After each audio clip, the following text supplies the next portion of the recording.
el día de hoy la Reforma, el aniversario 508 de la Reforma religiosa del siglo XVI.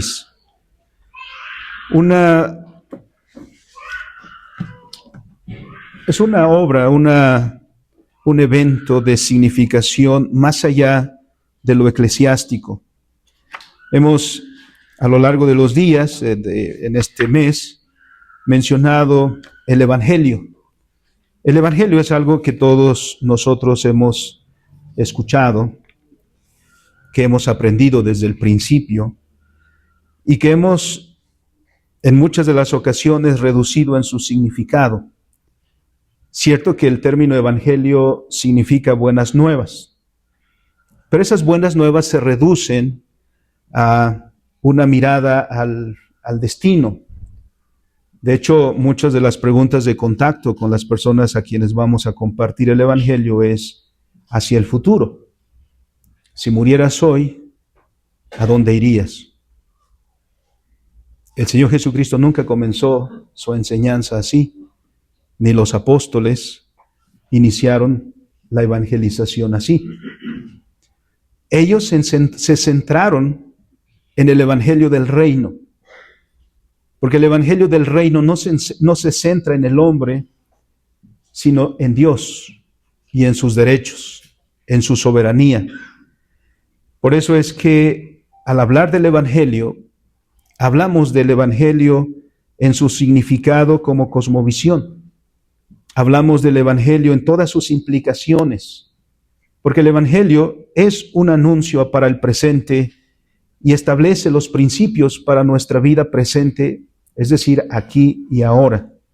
El Evangelio no solo tiene que ver con nuestro destino, sino tiene que ver con nuestra presencia y el propósito de nuestra presencia en esta tierra, en este mundo, que también por el Evangelio comenzamos a ver como el mundo de Dios. De ahí que cantamos este precioso himno, el mundo es de mi Dios. Y entonces enfocamos por el Evangelio toda nuestra existencia en esa relación con el Dios soberano. Desde esa óptica miramos que ningún aspecto de nuestra vida, pequeño o grande, puede considerarse ajeno a esa relación con nuestro Dios. Porque si somos cristianos, no es una parte de nuestra vida que es cristiana. Si somos cristianos, eso define todo nuestro ser, toda nuestra existencia. Es como si dijéramos que mi nombre, Misael, solo se aplica a una parte de mi vida, pero no al resto. Porque cuando cualquier persona se dirige a mí y me llama por mi nombre, me llama a mí todo. Porque yo soy integral, ¿no? Y de esa manera entonces nosotros llevamos el nombre de Cristo. Somos de Cristo. Lo que nos define es ese nombre. Define no mi pertenencia a una iglesia, a una denominación. Define mi existencia y mi pertenencia última al Creador. Por lo cual, todos mis aspectos, todos los aspectos de mi vida le pertenecen a Él. Por eso podría decir el apóstol Pablo, si comes, si bebes, y cualquier cosa que hagas, hazlo para la gloria de Dios. Y si comer está calificado por mi relación con el Señor, y si mi beber está calificado por mi pertenencia a Cristo, ¿qué otra cosa no lo estaría? Toda mi vida es del Señor y eso nos califica en toda nuestra existencia. Y cerramos, hermanos, esta serie de predicaciones con el libro de Colosenses en su capítulo 3 que leímos. Tenemos una tarea muy importante. Tenemos una tarea reformadora. Como herederos de la Reforma, hemos dicho la Reforma no se ha acabado. La Reforma no ha concluido. La Reforma es un movimiento constante, porque todas las cosas deben ser traídas a los pies de Cristo. Toda nuestra vida debe ser establecida en los términos de esa relación que tenemos con nuestro Creador. Y esto es lo que vemos precisamente en un pasaje como este. Pablo escribiendo a la iglesia de Colosas, a los hermanos que se reúnen en Colosas, que Pablo, por el primer capítulo, parece que no los conoce directamente, porque Pablo no fue quien estableció esta iglesia como sí lo fue con la iglesia de Éfeso. Pablo estuvo en Éfeso, predicó en Éfeso, el Señor levantó una iglesia en Éfeso, pero no en Colosas, aunque Colosas no está muy lejos de la ciudad de Éfeso. Pero a quien Dios usó para establecer su iglesia en Colosas fue a uno de los mismos hermanos de Colosas que escuchó la predicación de Pablo en Éfeso. Y llevó esa predicación, llevó esas buenas nuevas precisamente hasta su tierra, como sucedió con muchos otros lugares en donde la iglesia no tuvo un origen apostólico, porque no estuvo un apóstol presente ahí, sino que trajo el evangelio que lo escuchó en otro lugar, y como el cristianismo es netamente evangelístico, entonces no pudieron guardar silencio. Por donde quiera que fueron, llevaron consigo la palabra. A donde quiera que fueron, llevaron consigo la palabra de Dios. Y no porque fueran solo hablando. Citamos el domingo pasado una frase ¿de quién? ¿De San quién? De San Francisco de Asís. Que él decía, vayan y prediquen el evangelio. Y si hace falta, usen palabras. Si hace falta, hablen. Porque el evangelio se encarna en nosotros. Porque el evangelio en nosotros no deben ser palabras. Por eso Santiago dice, si tu fe no tiene obras, es decir, si la fe que tú profesas no está acompañada de hechos en tu vida, entonces probablemente esa fe esté muerta. Porque la fe necesariamente se expresa en acciones, en hechos. Y un cristiano entonces se conoce más por sus hechos que por sus palabras. A veces el gran obstáculo para compartir el evangelio no es que no sepamos las palabras, es que nuestros hechos dicen lo contrario de aquello que con las palabras queremos transmitir. Reformar no es una invención humana. Reformar la vida es un principio de Dios. Porque si miramos las cosas desde el origen, en Génesis, el que inventó, por decirlo así, todo lo que existe es Dios. El que inventó todo lo que es y cómo es Dios. Él es el originador absoluto de todas las cosas. Él formó todas las cosas y puso todas las cosas en su lugar para que cumplieran sus propósitos. Pero ahí entró luego el principio de la deformación. Luego entró el pecado, que el pecado, asentándose en el corazón del hombre, contaminó todos los aspectos de su vida. El pecado no solamente hace algunas cosas, como luego tendemos a también hacer una lista. Pecado es fumar, pecado es tomar, pecado es decir malas palabras. Pecado también es administrar mal. Pecado también es aplicar la justicia mal. Pecado también es dirigir a su matrimonio y a su familia mal. Porque donde quiera que haya una contraposición a los principios y a la voluntad de Dios, ahí hay pecado. Ahí hay distorsión de los propósitos de Dios. Como dice la pregunta 14, o más bien la respuesta a la pregunta 14 del Catecismo Menor de Westminster. Porque ahí pregunta, ¿qué es pecado? Y responde, pecado es toda falta de conformidad a la ley de Dios. Es decir, todo aquel que no cumple con la ley de Dios, peca. Pero también dice, toda transgresión de la ley de Dios es pecado. Es decir, todo aquel que hace lo contrario a lo que la ley de Dios dice, peca. Y las leyes de Dios no solamente son leyes morales, leyes éticas. Las leyes de Dios son leyes creacionales, son leyes direccionales. Entonces, cualquiera que contravenga las leyes de Dios, peca. Por eso el mundo sufre, por eso la humanidad sufre. Porque el sufrimiento es el fruto amargo del pecado. El dolor es el fruto amargo del pecado. La angustia es el fruto amargo del pecado. Necesariamente teníamos que cosechar lo que sembramos.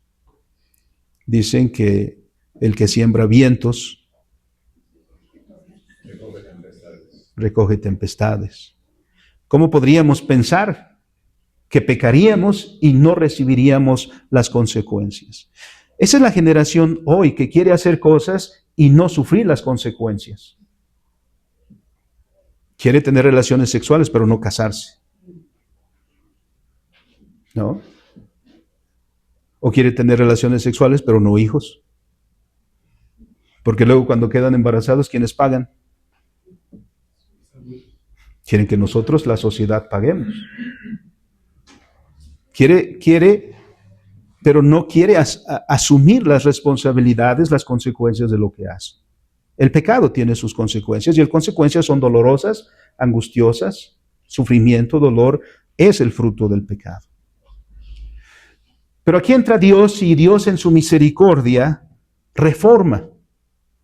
No aniquila, no destruye, no ignora, reforma. Reformar es tomar lo que ya está para volver eso que ya está a los principios originales, para volver esas cosas como eran al principio.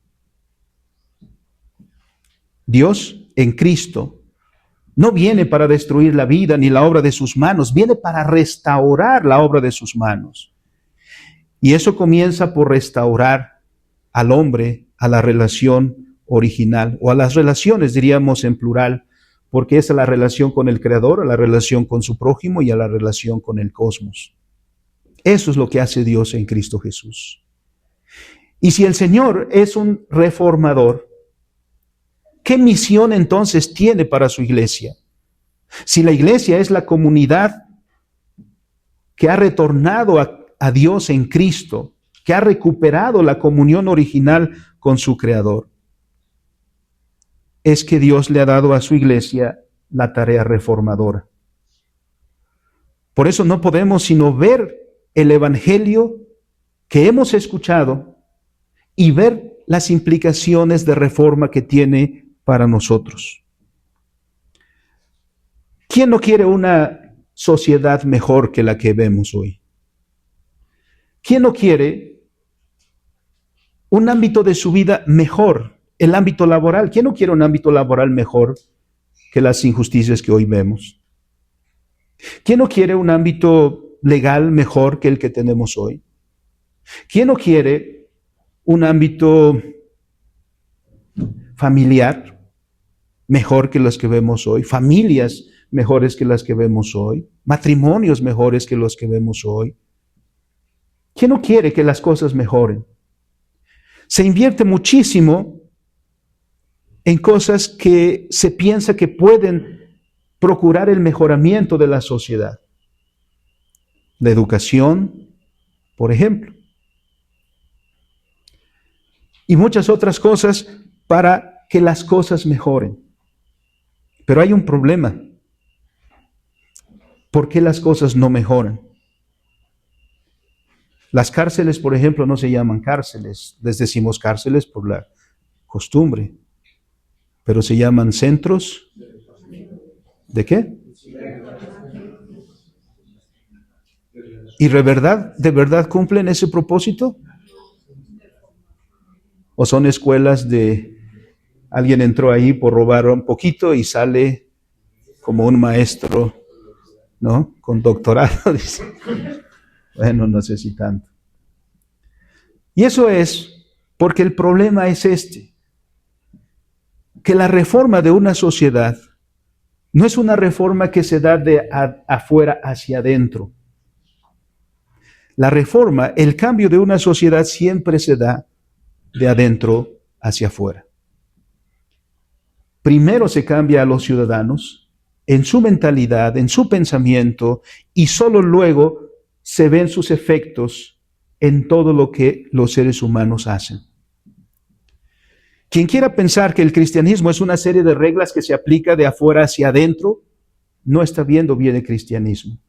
El cristianismo comienza con la obra del Espíritu Santo en el corazón, y del corazón trasciende entonces a todos los hechos, porque dijo el Señor Jesucristo en Mateo 15.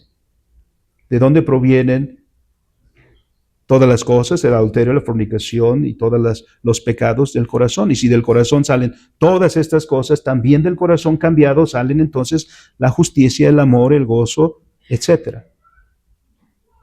Eso es lo que hace Dios. Y Dios entonces ha querido que su iglesia sea una iglesia transformadora, una iglesia transformada, una humanidad transformada que también se ocupe en la transformación. Miremos lo que dice Pablo en esta carta a los Colosenses. Se fija el apóstol en los mismos creyentes, porque los creyentes tenemos un antes y un después.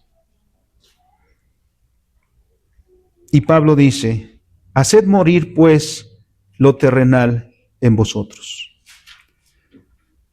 Por lo terrenal no está diciendo que vivir en la tierra sea pecado, que ser parte de este mundo sea malo. Porque las siguientes palabras que menciona ahí nos indican qué significa terrenal. Terrenal es sinónimo de otra palabra que usa el apóstol Pablo, que es carne. Y en ocasiones va a decir, vosotros pues sois carne, ¿no? Que no se está refiriendo a lo que se pega a nuestros huesos, sino se está refiriendo al principio religioso que opera en nuestro corazón y le da orientación a toda nuestra existencia, a todos los ámbitos de nuestra vida. Pablo dice, hagan morir en ustedes lo terrenal, que es pues lo que produce fornicación, impurezas, pasiones desordenadas, malos deseos y avaricia, que es idolatría. Una sociedad como la de los colosenses en el tiempo que el apóstol Pablo estuvo ahí, en mucho se caracterizaba por eso. Una sociedad que normaliza la fornicación.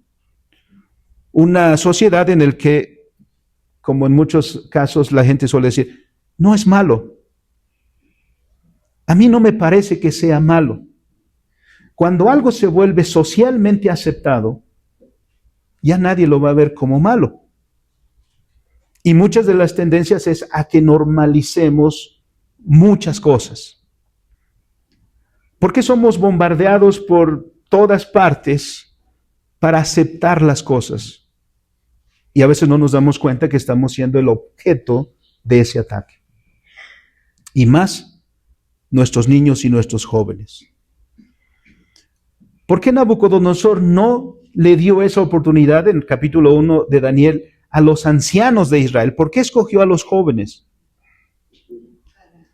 Porque ahí tiene el liderazgo de un pueblo, y si su liderazgo cambia en su manera de pensar, tiene asegurado el cambio de todo el resto.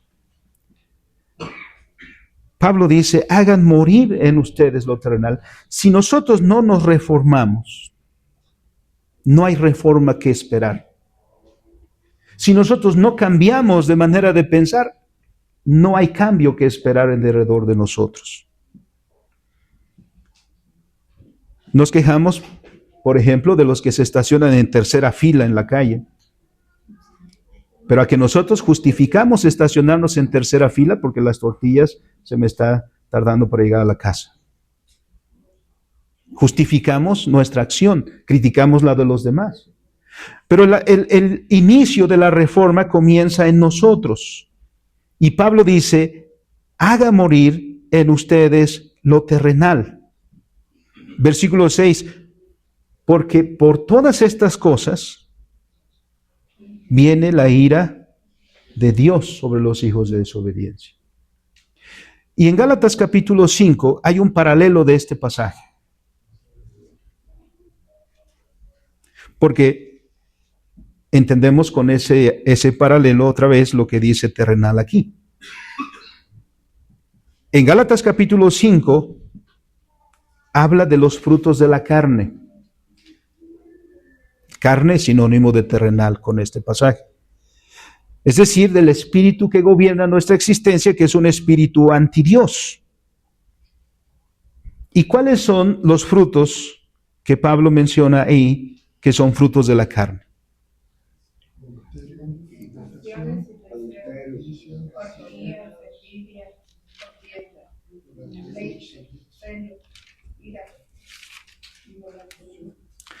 Entonces, donde quiera que veamos que existen estas cosas, que además no es una lista exhaustiva, es suficiente para demostrar el punto,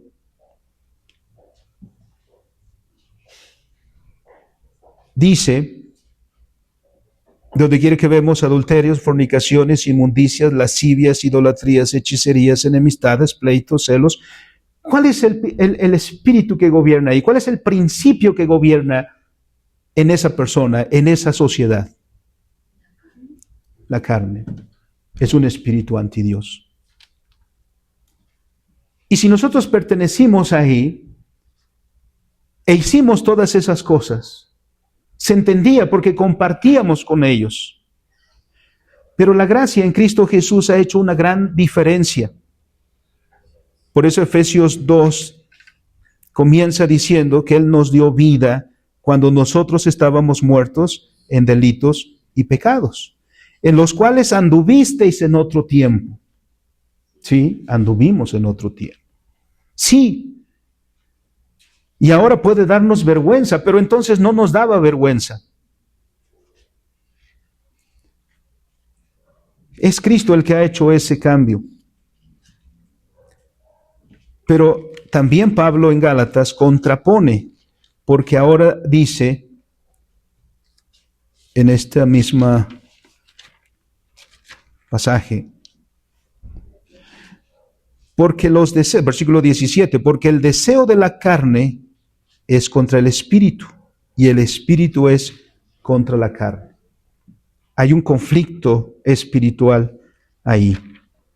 Pero Pablo entonces está insistiendo, llamando a los cristianos que si son de Cristo, entonces no pueden quedarse de manos cruzadas cuando ven el pecado en ellos, sino que deben hacer morir. Esa es una respuesta de los cristianos a la palabra de Dios. Dice el versículo 7, después de haber hecho esa pequeña lista y en referencia a Gálatas capítulo 5, el versículo 7 dice, en los cuales vosotros también anduvisteis en otro tiempo. Que eran estas cuestiones en otro tiempo, bien, pero no en el presente, no ahora. Porque antes se explicaban por ese principio que gobernaba el corazón, pero ahora dice Romanos 8:1, andad en el Espíritu y no satisfagáis los deseos de la carne.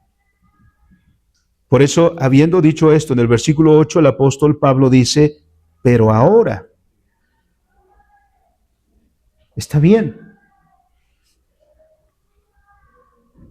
haber sido ya lo que fue, pero ahora, este es señalando a una reforma que ya sucedió por la obra del Espíritu Santo en nosotros.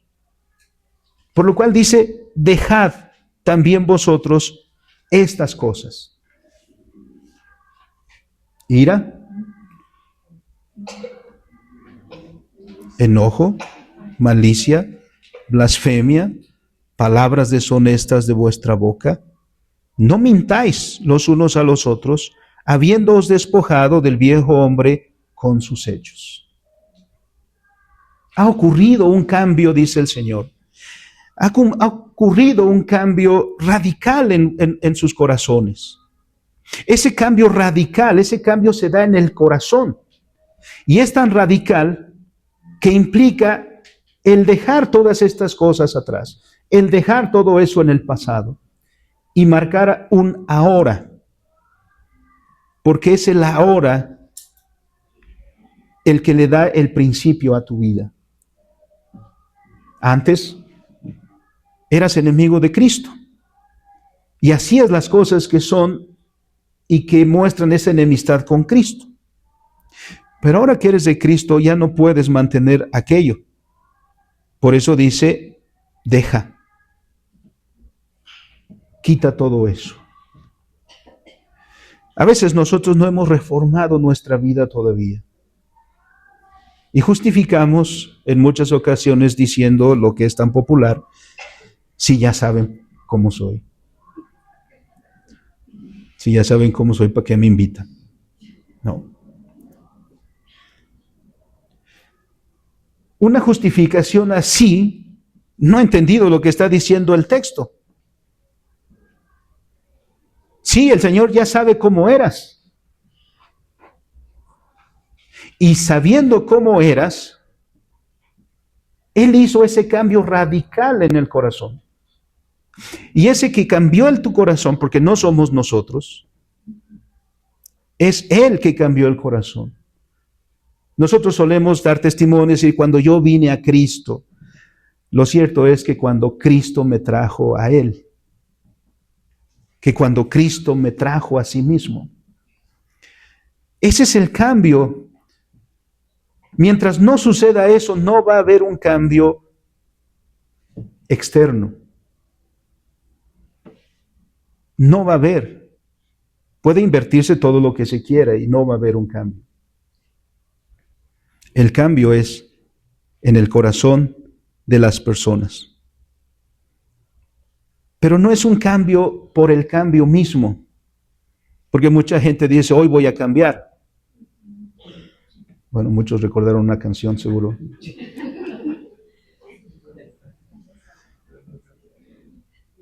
Pero uno dice, ¿qué parámetro estás usando para cambiar? ¿Cuál es tu parámetro para cambiar? Muchos dicen esa expresión, voy a cambiar, pero no hay un parámetro para cambiar. El cristiano sí tiene un parámetro para esa reforma. Dice en el versículo 10, si dice, despojaos del viejo hombre, entonces dice, revestíos del nuevo. Pone el Señor un modelo al cual seguir. Revestidos del nuevo, el cual conforme a la imagen del que lo creó, se va renovando hasta el conocimiento pleno. La reforma de nuestra vida es una reforma gradual. Nadie espera un cambio drástico. Es una reforma radical, pero no es una reforma drástica. ¿Por qué? Porque la reforma en nuestra vida viene de conocer, viene de saber.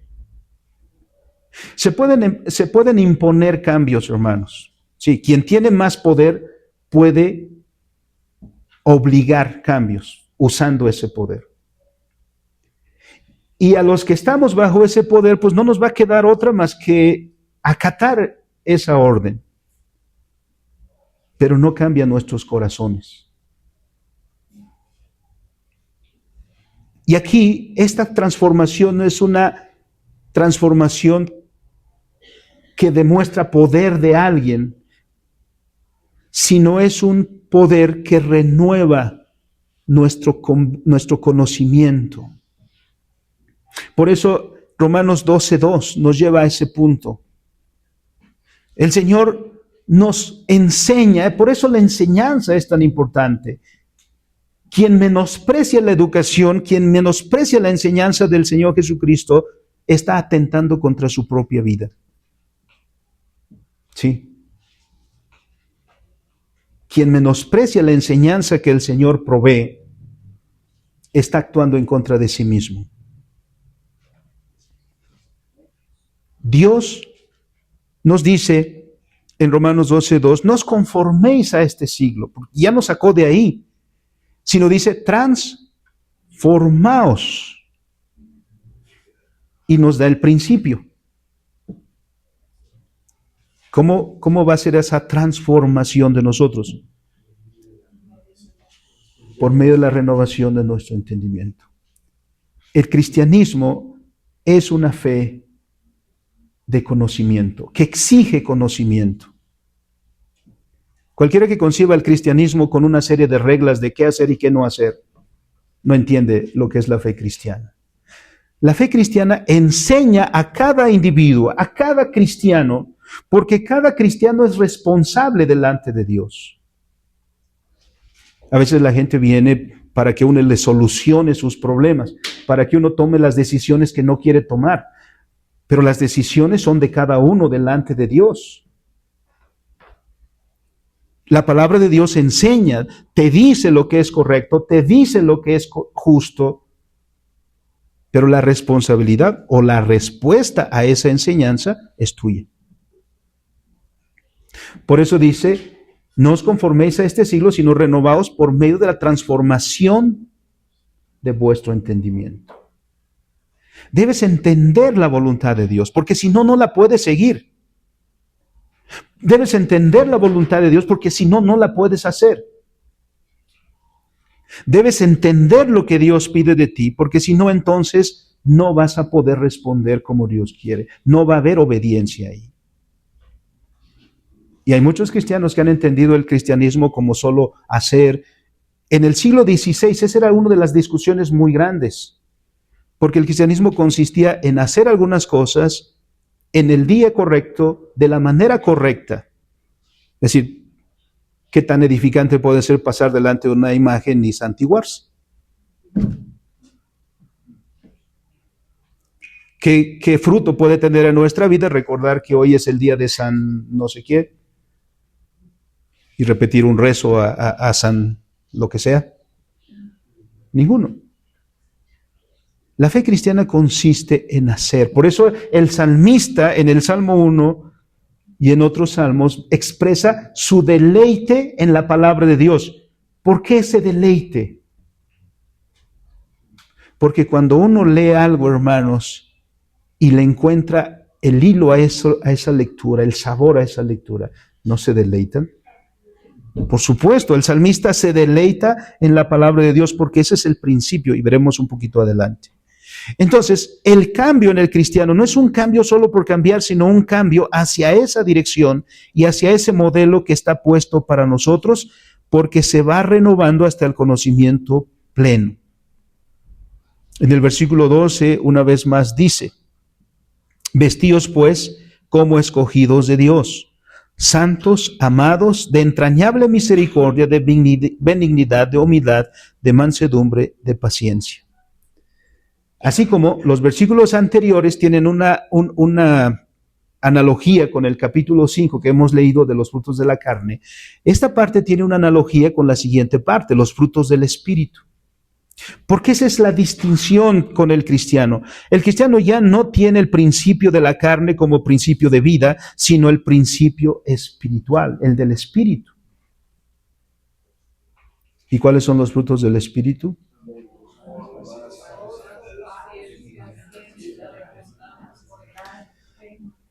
Entonces dice que nosotros debemos revestirnos o vestirnos como escogidos de Dios, porque ahora somos santos, amados, y entonces en nosotros se debe manifestar esa reforma.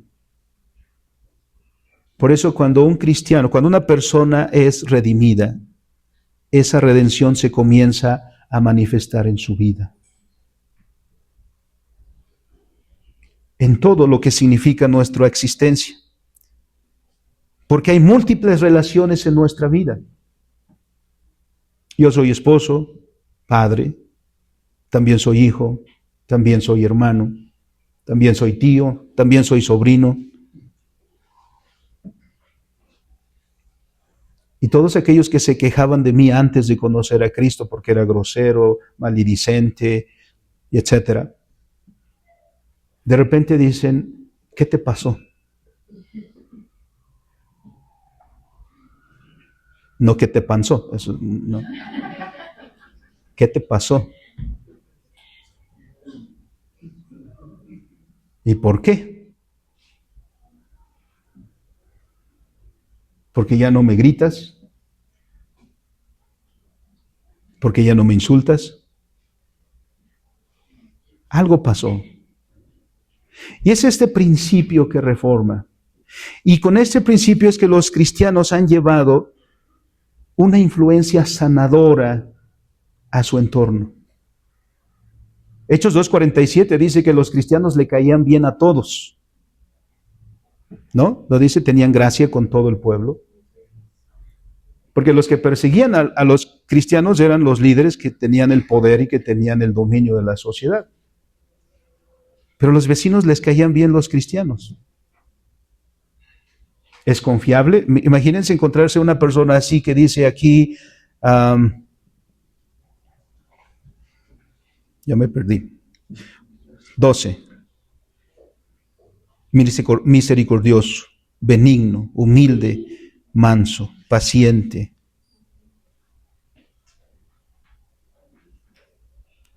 ¿Quién no quiere un vecino así? ¿Quién no quiere un padre así? Un esposo así. Es de esa manera que el cristianismo conquistó mucho territorio,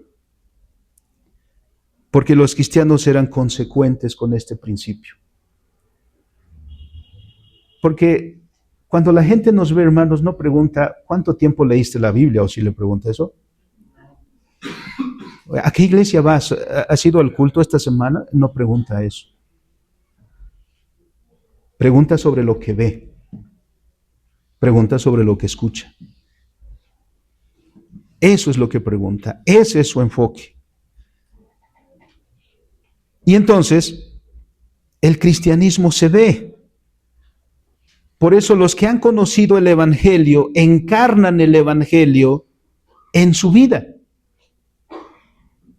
El Evangelio no es que hay un cielo al cual iremos cuando muramos.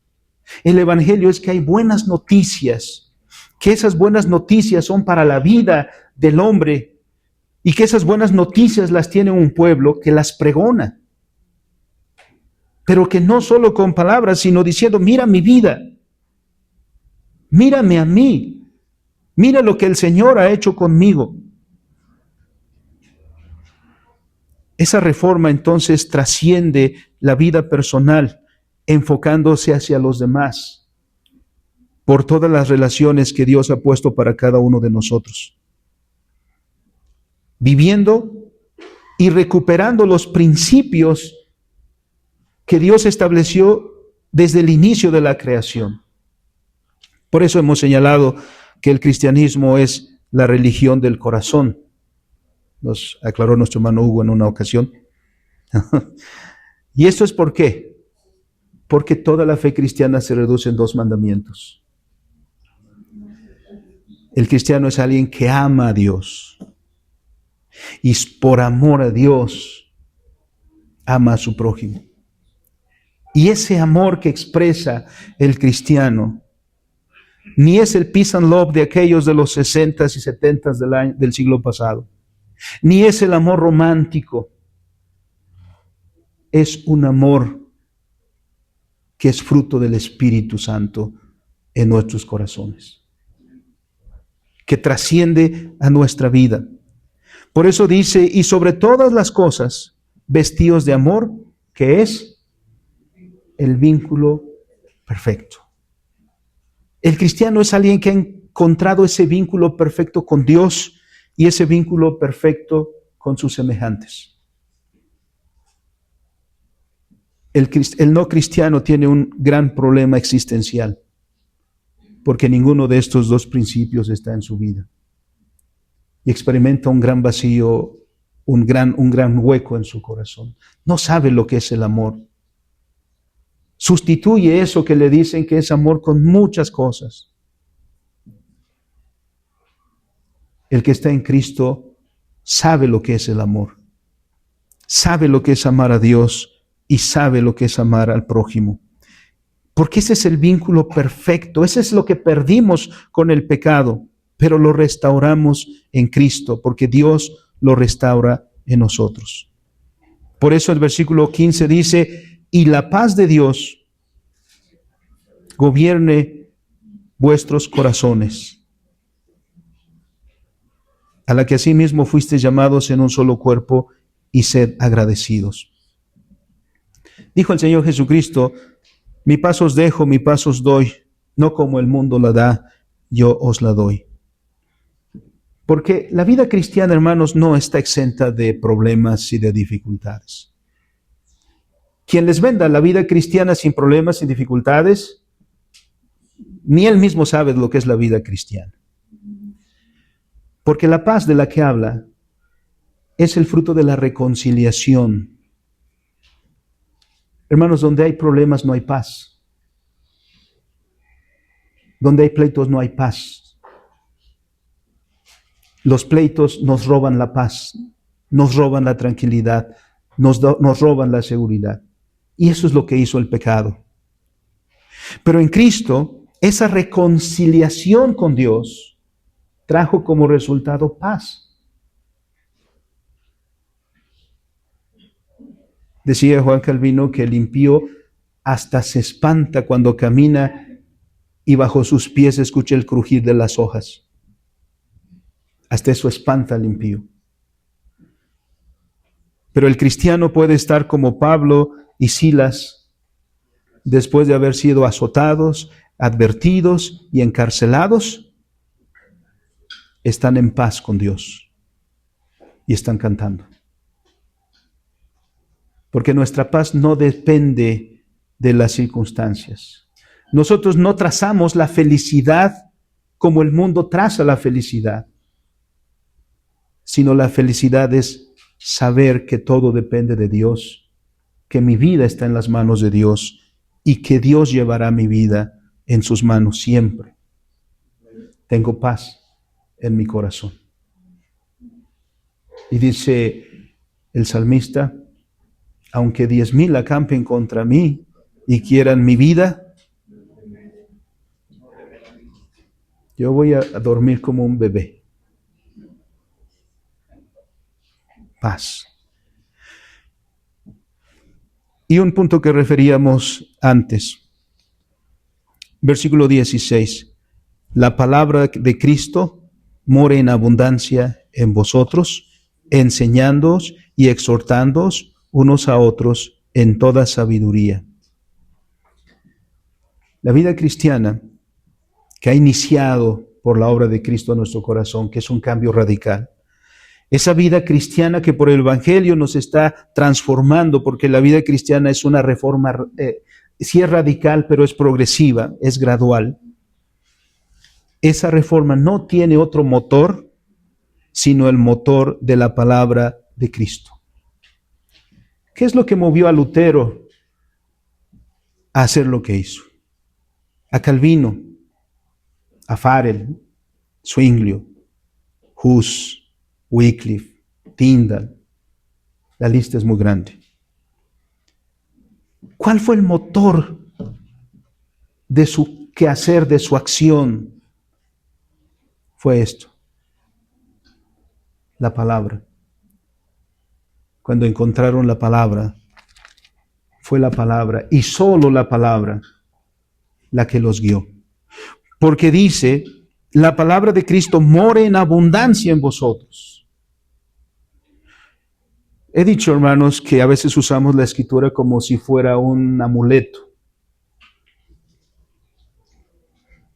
Nos colgamos un llavero con un versículo, como si eso ya fuera eficaz para protegernos. Nos compramos una playera con un estampado aquí que tenga un lema cristiano, ¿no? Al carro le ponemos una calcomanía cristiana, un pececito por lo menos, ¿no? Puedes tener tapizado de versículos, pero la palabra de Dios nos es dada para enseñarnos y para exhortarnos, para darnos sabiduría. El pueblo que transforma su propia vida y el entorno, lo hace con sabiduría. No es una reforma voluntarista. Porque podemos decirle, Señor, oramos al Señor y decir, Señor, cambia las cosas. Y abrimos los ojos y el mundo sigue igual.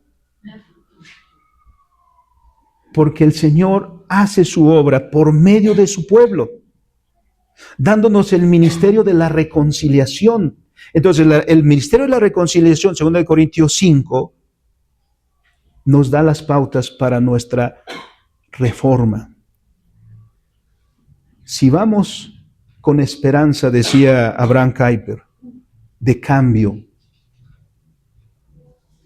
iniciemos por tener una vida consistentemente cristiana. Sigamos por tener una vida conformada por las Escrituras. Solo un pueblo que ama las Escrituras, solo un pueblo que ama la sabiduría que viene de las Escrituras, es un pueblo que está apto, que está preparado para la obra que le ha encomendado el Señor. Un pueblo ignorante no hace eso. Un pueblo que ignora la voluntad de Dios no transforma nada. Se vuelve supersticioso. Pero un pueblo que conoce la Escritura es un pueblo sabio, que por esa sabiduría,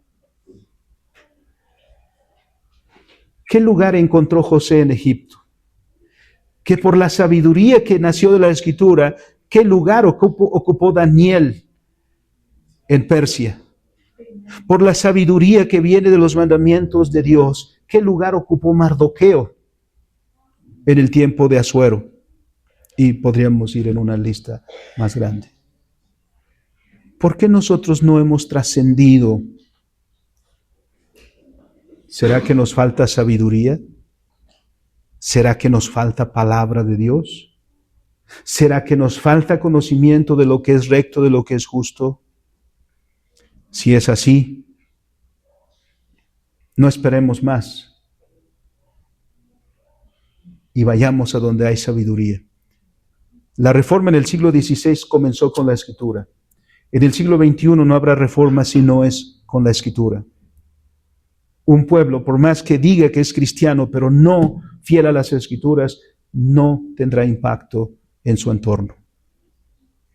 Por más que clamemos reforma, no habrá reforma. Pero ese es, si se quiere decir, este es el secreto. A la palabra, y dejemos que la palabra hable, y hable a través de nosotros. Que el Señor nos ayude.